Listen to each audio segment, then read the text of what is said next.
My vote doesn't count. This is episode 1. We're going to talk about Oklahoma. Many progressives in Oklahoma like to say that their vote doesn't count because look at how red this is. Oklahoma is an insanely red state, with Trump getting twice as many votes as Biden did in 2020. But what would it take to flip Oklahoma blue in a presidential election? Well, one very important thing that Oklahoma people forget is that the turnout rate is only about half. That's right, only a little bit more than half of all people who are registered to vote in Oklahoma actually go vote on their biggest elections. And the people who watch my channel know what I'm about to say next. I went and did the math. Factoring the voter turnout rate of 54.8%, that means total non-voting population is about 1,257,000 people. Which means in 2020, if just 41% of the people who decided to stay home for that election went and voted Biden, then Oklahoma would have been blue. And I want to remind you that in these crazy red states, the people that stay home and don't vote are disproportionately likely to be blue voters. They may not be a majority blue voters, but they are more likely to be blue than the people who actually go vote. This is because in those deep red states, the blue voters don't think that their voice can be heard, so they never go out to actually vote. But in 2020, if 41% of them decided to go vote for Biden, Oklahoma would have been blue. Now let's look at other elections. Let's look at the 2022 Senate race. Well, the voter turnout for that race was also around half, but this time,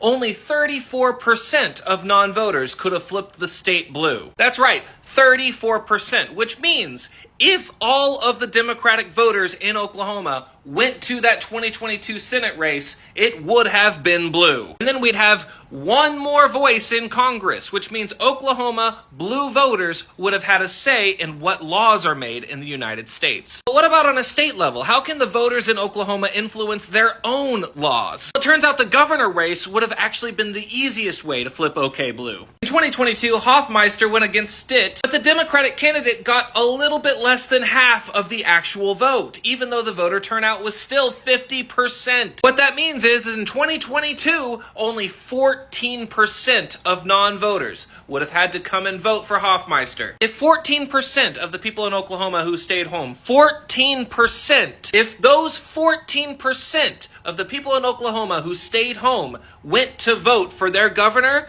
and voted blue, Oklahoma would be a blue state right now. But what about voter suppression in Oklahoma? Well, there are many ways to actually go to the polls. Uber and Lyft were offering free rides to polling places on election day. Also in Oklahoma, you don't have to actually go and vote in person. You can request a standard absentee ballot. This means no excuse is required to vote remotely. But what about if your voter registration gets scrubbed? You can check online on Oklahoma's website, and if somehow you find out that you're not registered, you can register online. And better yet, you can also register by mail. You can just download a voter registration application and send it in. There is no excuse for progressive voters to not vote, even in states like Oklahoma. And just like I said in that last video, if you think that your vote is useless, comment below with your state and your district, and I can tell you why you're wrong.